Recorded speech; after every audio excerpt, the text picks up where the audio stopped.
The Cleveland Cavaliers defeat the Oklahoma City Thunder 129-122. They keep the NBA's best record now at 32-4, 11-game winning streak. They end the Oklahoma City's regular season game, 15-game winning streak. They are at 30-6. Jared Allen, 25 points, 12 rebounds, 6 assists. Mobley, 21 points, 10 rebounds, 7 assists.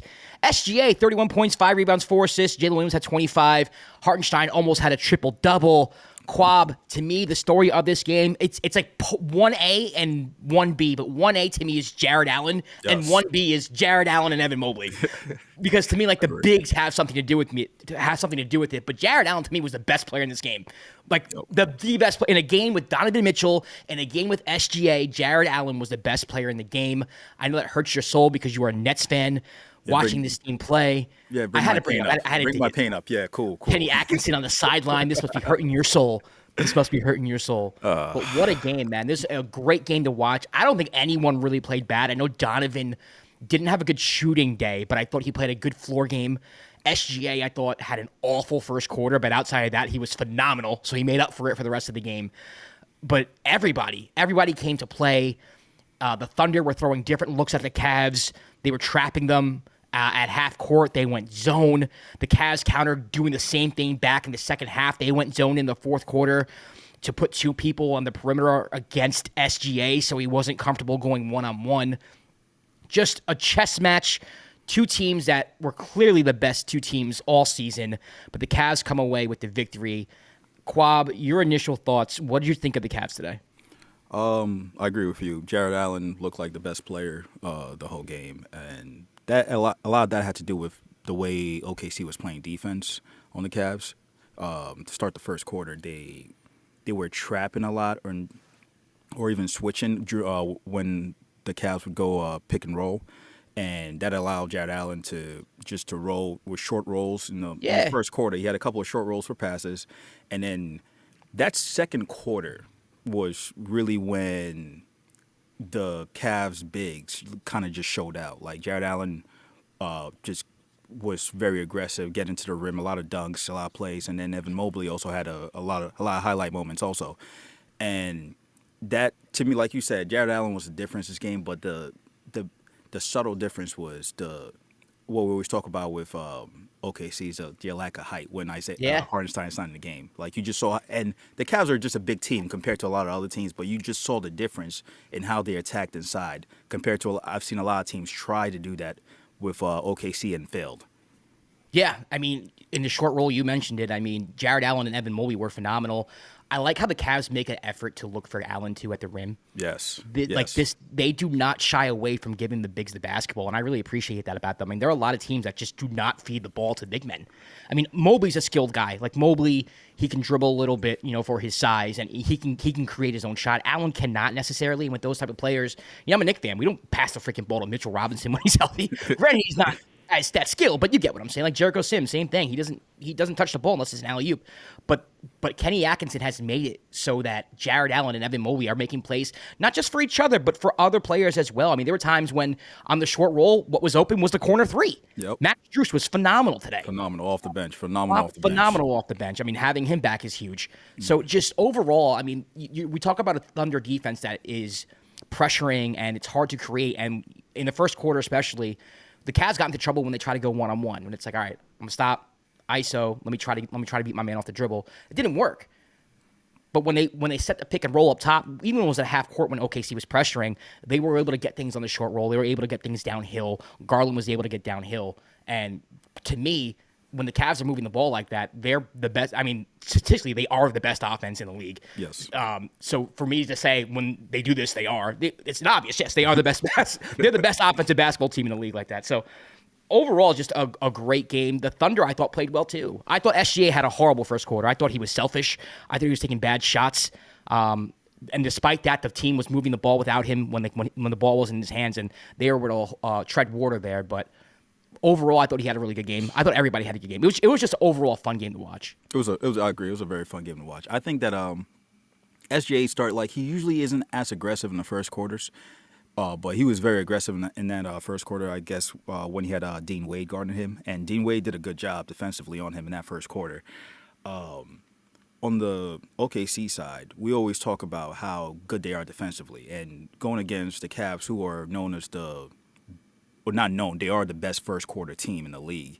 I wanted to see what type of looks they were going to throw at them, and like you said before, they did everything. Like they threw traps, they went zone at a certain point. Also, Donovan Mitchell had a rough game with Shooting. Like you said, he's shooting. He had a rough game shooting, but that shows you what type of perimeter defense the OKC has, because the type of players they threw on Specifically Lou Dort. Lou Dort. It was like Lou Dort, Case and Wallace. Chamber. Like the Dort. You saw it though. Like some of the shots he was taking, they were just all contested. Yeah. Like even when, and they were, to me, it's a subtle thing. It's hard to contest in the NBA now, because a lot of times you get called for like the getting underneath the player, or just like the touch fouls or so. But OKC, all your guards do a good job in the way they contest shots. And I think he only hit one shot to end the half. Mitchell did, and I was like, it was the dunk, and I'm like, that's tough, and that was because of the OKC defense. I feel like perimeter wise, they played great defense on Donovan Mitchell. Their interior defense though was just a struggle, because Jared Allen was just getting so many open shots, and when he didn't, the big to big passing was just phenomenal by the Cavs throughout the whole game. Yeah, and then also the way they kept the ball alive in the fourth quarter there. Yes. Offensive rebounds, tapping the ball out, huge offensive rebound off of a free throw. You know, when Ihart started the game, and Ihart, I thought, had a really good game, especially in the third quarter there. A lot of offensive rebounds from Ihart. You're going to get that from him. But it was just too much. Allen and Mobley too much, especially when Ihart was in foul trouble.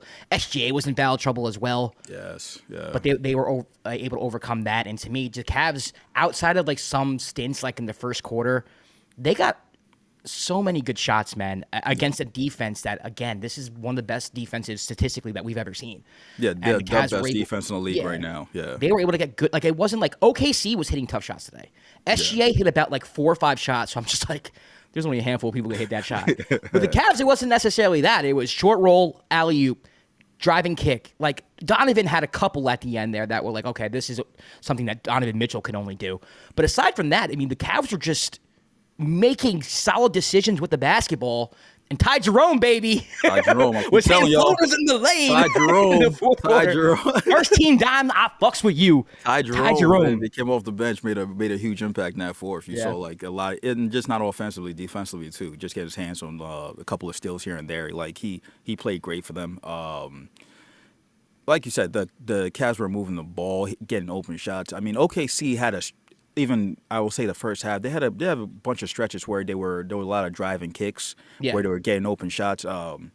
Another play that's not really talked about for OKC, Case and Wallace. He had I think he had a great game, defensively and offensively, just the shots he was hitting, and the way he was just his intensity on defense. But it's you just see like what a great game it is to watch. A team that's known as the best offense and a team that's known as the best defense, and it just lives up. It lives up to the game. Like it was just a phenomenal game. It was absolutely a phenomenal game, and I had the Cavs winning this game, and I got comfortable with it when I was like, okay, it's going into the fourth quarter, and both teams are at 100. This is the type of game that the Cavs want to play and probably will win. Also, it was at home. Just circumstances. I think the Cavs are the better team, personally. That's why we have them number 1 in the power rankings, and they're going to stay number 1 in the power rankings until something dramatic happens. But yeah, to me, it's funny. I was thinking about this the other day.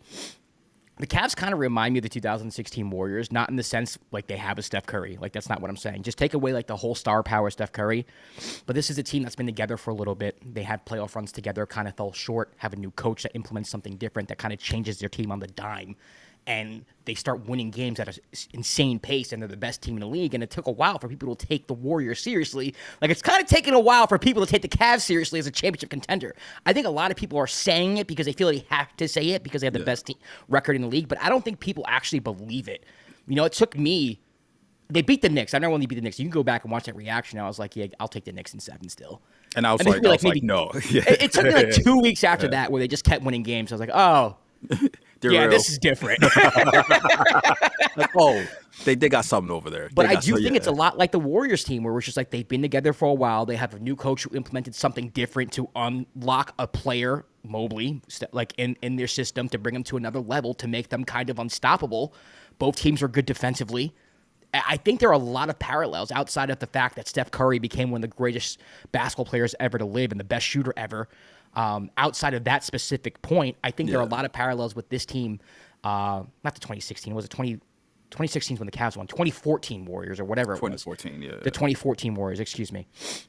But yeah, a lot of parallels between the 2014 Warriors and this year's Cavs team in my mind. And there are times where like I think about the Cavs and the Celtics, and I'm like, oh, well, I'll probably be safe and take the Celtics in a 7-game series. At the end of the day, they're the champions, and I just trust them more. But, you know, we've reviewed a lot of Cavs games. It's kind of hard not to because we don't really choose the games we review based off the teams we like. It's just kind of like, let's look at the standings and what are like the big games that we want to do. Yeah. And the Cavs have been great all year, so it's just kind of like, well, we're going to review some Cavs games and talk about them.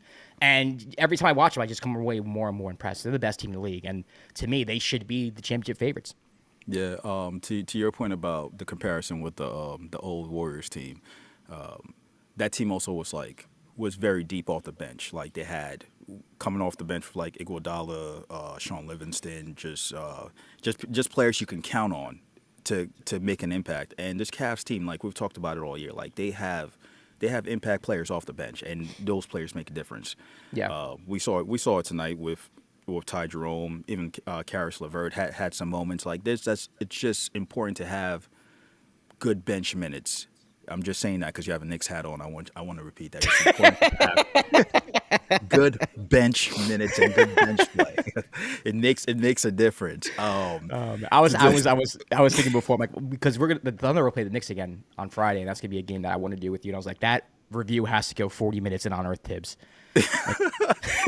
No breaks, just no breaks, no subs. No breaks. Straight 40 minutes. Every Knick reaction game has to be at least 40 in honor of Tibbs.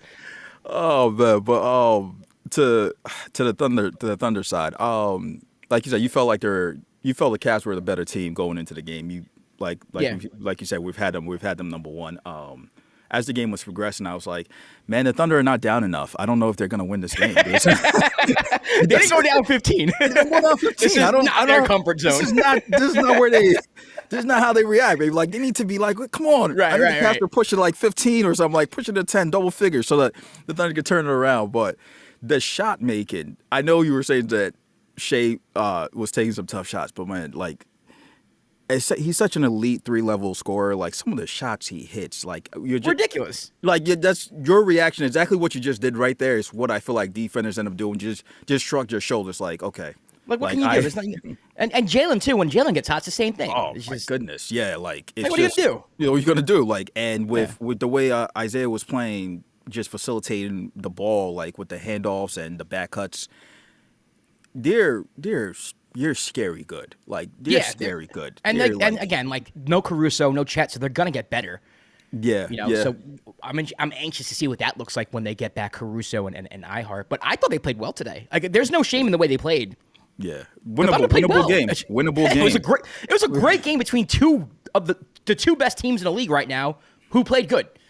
Like it was everything you can want as a basketball fan. It lived up to the hype. I just wish that more people hyped it up in the sense where it's like, you know, if these were two big market teams, maybe it would have had a little more attention. I know ESPN tried, towards the past couple days because they had the game on their network. Yeah. But I mean, this game should have been talked about for the past 2 weeks. Like, oh, this is coming up, this is coming up, this is coming up, and it wasn't until recently. Yeah, especially with your records and how they've been playing all year. You're right. Like, it should have been a highlighted. I know a lot of people in our comments were so excited about the game. They're like, oh, this game's coming up, and we're like, yeah, we're excited about it because it's like you said, the two best teams in the league that have been hooping all year. Like, it's must watch. Do you think that, let's say hypothetically, if they met up in the finals, 7-game series, who wins? Cavs in 7. Cavs in 7. Okay. Yeah. Okay. Subject to change based on Caruso and Chet. I got to see what that looks like. Okay. Yeah, I just think, because what I saw from the Cavs today was like the Thunder threw them differently. It wasn't like the Thunder didn't throw the kitchen sink at them. Yeah. They went zone, they trapped them, they did all these different things, and the Cavs it felt like it didn't matter for everything. And on top of that, Donovan didn't shoot well. I mean, that's going to be my other question. Do you think if they were to face off like a couple more times, Donovan has like a game similar to this where he struggles? Yeah, I think it's very possible. Yeah. I mean, I think it's possible that they have a 7-game series and he shoots like 36% or something. Yeah. Absolutely.